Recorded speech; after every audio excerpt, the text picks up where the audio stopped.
Good evening, everyone. My name is Alexandra Ignatovic, and I represent Burnaby, BC. But it's good to be here.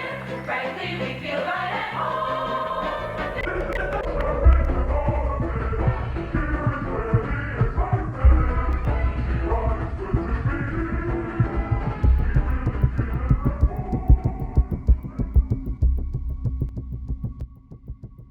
Getting along with the family you marry into isn't always easy, but for Alexandra Pesic, things went a little too far, and her in-laws turned into her worst enemies.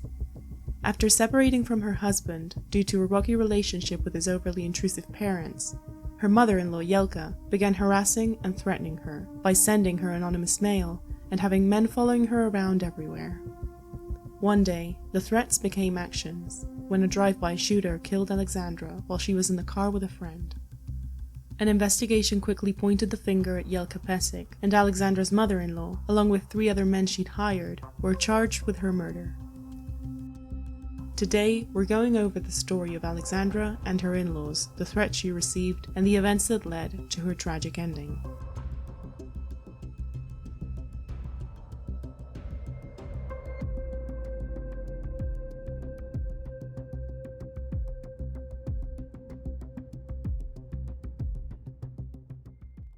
Don't forget to like this video if you find it interesting, and subscribe if you want to see more videos like this one.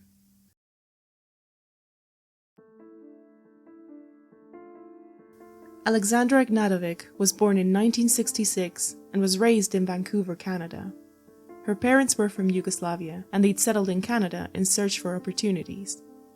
Alex was very close with her family, especially her mother Zdenka. She had a humble origin, and her parents worked a lot through her childhood to provide her with a comfortable life. Her friends remember her charm and her wicked sense of humor. She was tall, blonde, and graceful, and as she grew older, her looks and charm attracted attention everywhere she went. So much, in fact, she participated in the Miss Canada pageant at only 19 years old. Good evening, everyone. My name is Alexandra Ignatovic, and I represent Burnaby, BC. My appreciation goes out to my sponsors, Brentwood Mall and Southern Music Limited. After high school and participating in Miss Canada, Alex found a job as a dental assistant at the age of 20. As a hobby, she and her mother liked visiting open houses, dreaming of all the possibilities and admiring the beautiful homes they could one day buy. One day, as they were both attending an open house, Alex and Zdenka were speaking to each other in their native tongue when someone overheard them. It was a couple, about the same age as her mother, and they seemed very excited to hear a language they recognized so far away from home. They introduced themselves as Jelka and Sam Pesic, and they too were immigrants from Yugoslavia. They talked to Alex and her mother, and they felt a connection. They loved Alex from the start. She was funny, beautiful, polite. At one point in the conversation, Alex mentioned she was having trouble with her car, and Jelka didn't think twice. The couple owned a car workshop along with her son, and they insisted she took the car there and had it serviced. They gave her the directions and told her to ask for Joe. Sam and Jelka Pesic had emigrated from Yugoslavia, just like many others in Canada, looking for opportunities to live more comfortably.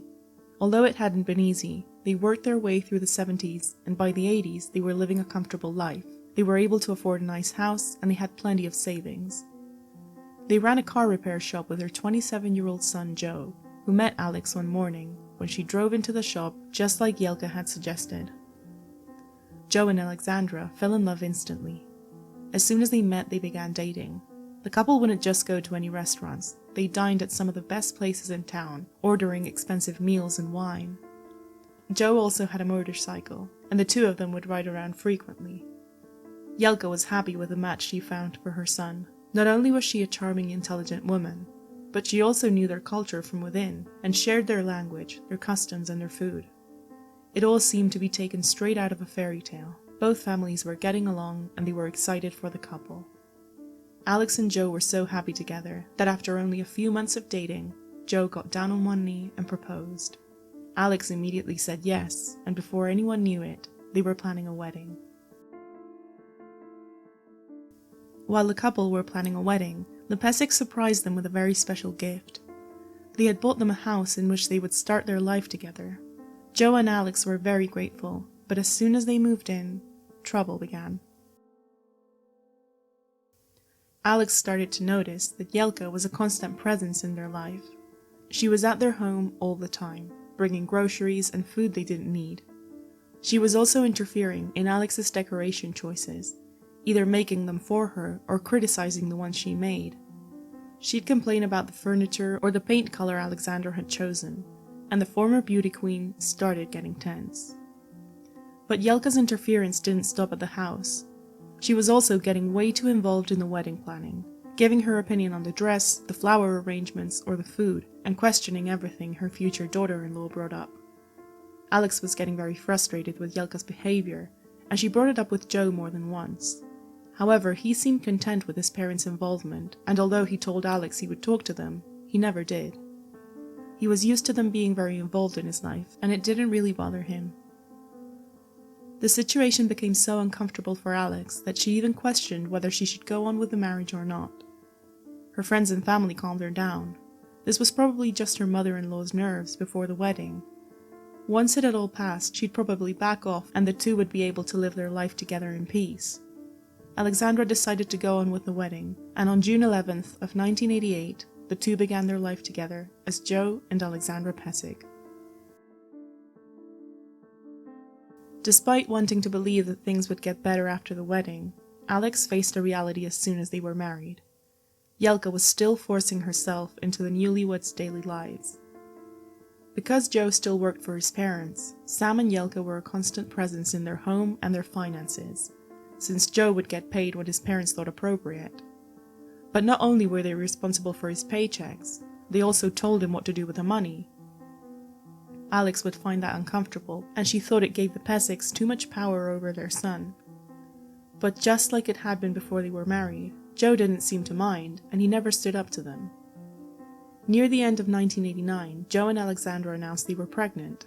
What was meant to be one of the happiest times of their lives became another reason for Jelka to impose her presence in her son and daughter-in-law's home. One time, when their son was just a baby, Joe and Alexandra decided to go out on a date. Jelka would be the one to babysit, so the couple could enjoy a few hours alone. Before they left, Alex left bottles ready for him and told Jelka when his next feed should be. Her mother-in-law mentioned there was a tea she could make that would help the baby sleep better, but Alex insisted she should only feed him what she brought, since she didn't know how the baby would respond to that tea. Ignoring her daughter-in-law's instructions, Jelka gave the baby some tea to help him sleep, and when Alex and Joe came back from their date, their son was so fast asleep he wouldn't respond to any calls, movement, or anything his mother tried.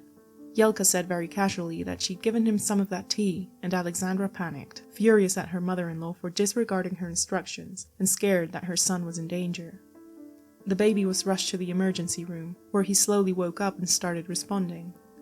Doctors did a checkup, and everything seemed to be fine, but Alexandra had had enough.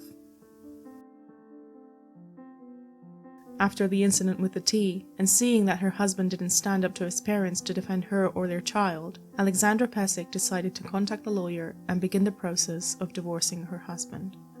When she met with her lawyer, Alex told them everything she could remember about how her husband wasn't fighting for his son's safety and how Jelka was a potential threat to his well-being.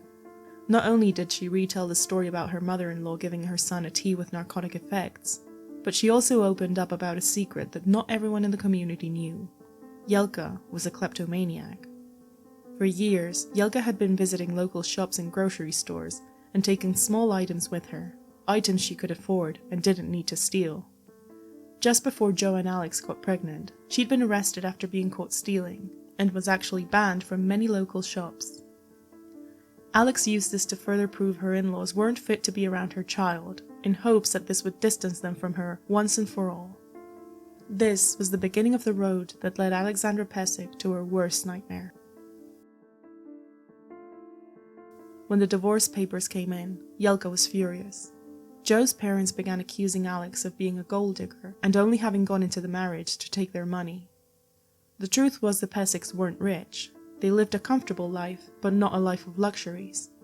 However, Jelka was convinced that Alex was only after her son's money.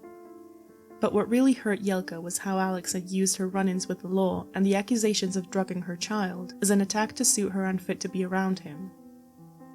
After months of battling, Alex got full custody, child support, and was granted the possession of the home. But Jelka was angry, and she wasn't going to let things slide so easily.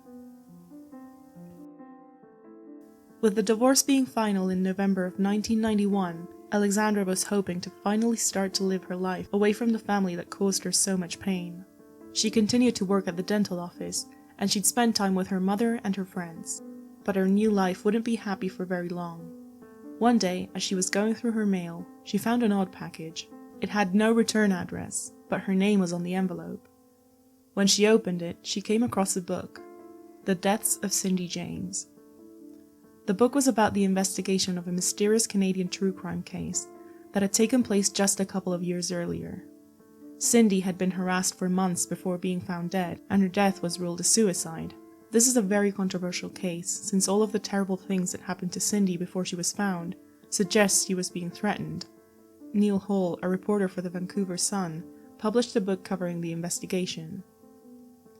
If you'd like to learn more about Cindy's case, there are many creators out there who've done great videos on the topic. I'll link a couple of them below. However, Alex hadn't just received a copy anonymously. Many of the pages and passages from the book were marked and highlighted, specifically those that described all the things that Cindy went through while being harassed.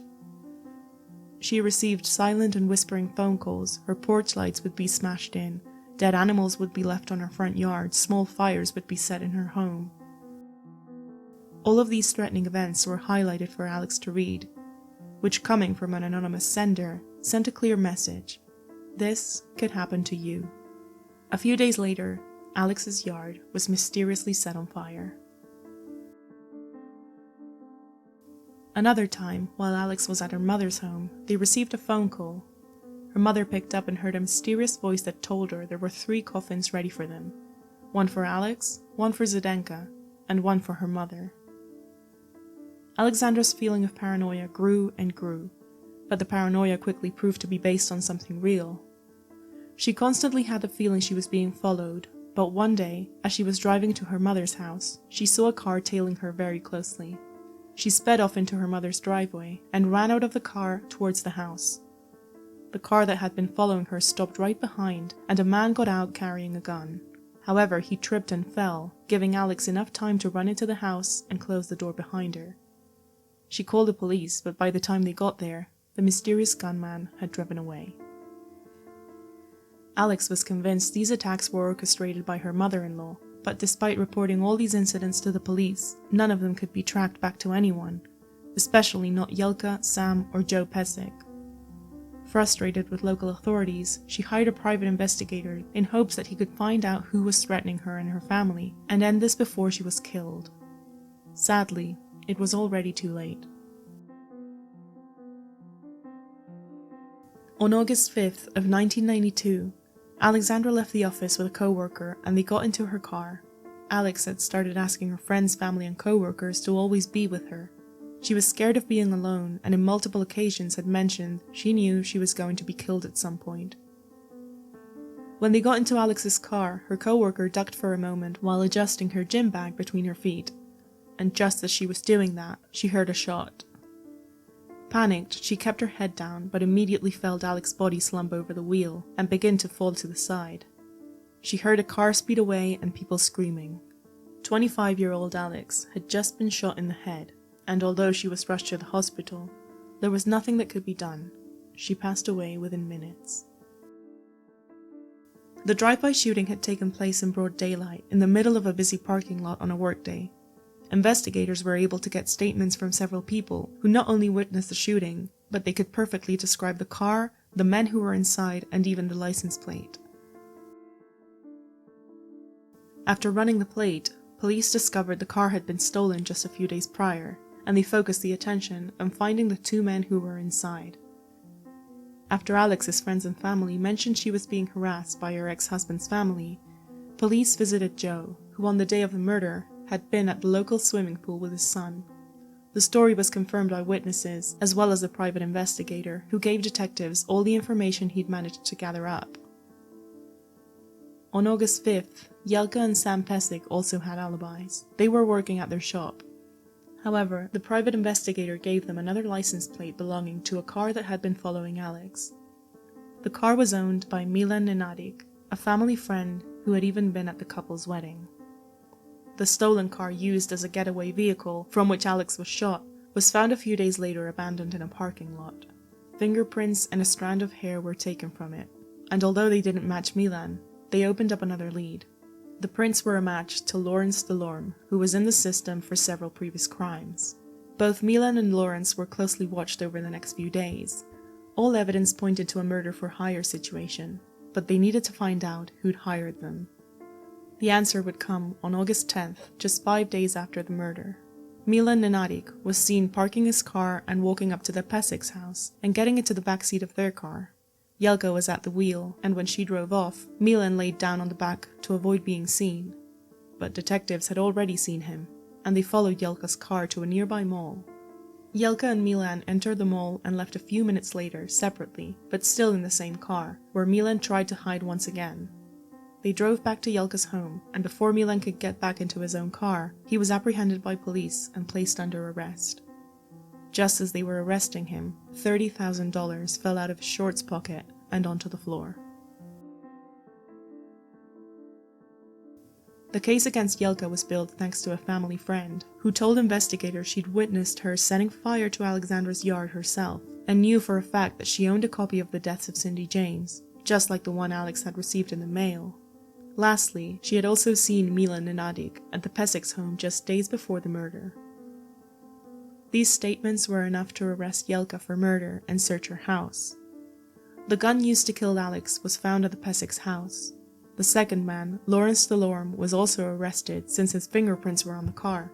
When his home was searched, detectives found a note with Milan's phone number on it, evidence that the two were connected. However, according to witnesses, Milan wasn't in the car. If Lawrence was the driver and Milan wasn't there, who was the shooter? Another name in Lawrence's home led investigators to David Segoviano.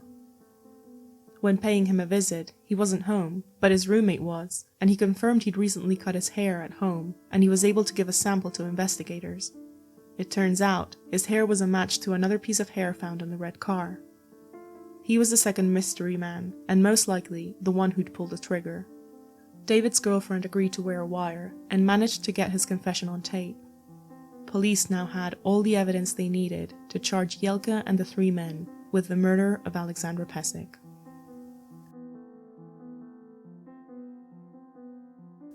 According to the investigation, Jelka Pesic had required Jelka Ignatovic's services to kill her daughter-in-law. Milan had provided the stolen car and organized the operation, hiring Lawrence Delorme and David Segoviano to perform the drive-by shooting.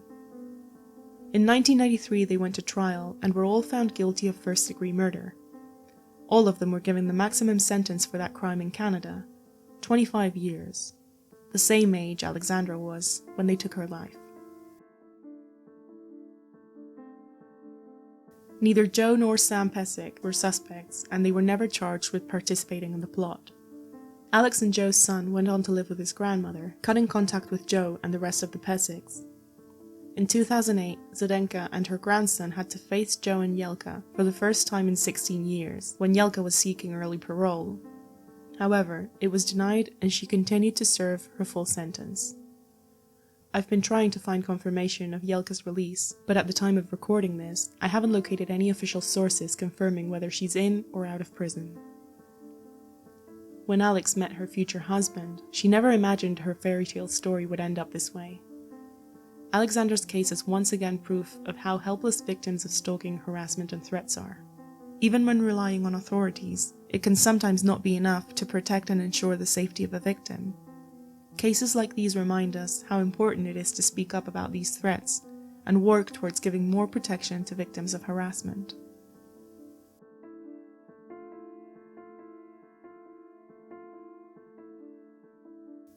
Thank you for watching this video. If you found it interesting, please give it a like and check out other videos on the channel. I'm sure you'll find something else you like on the back of the archive.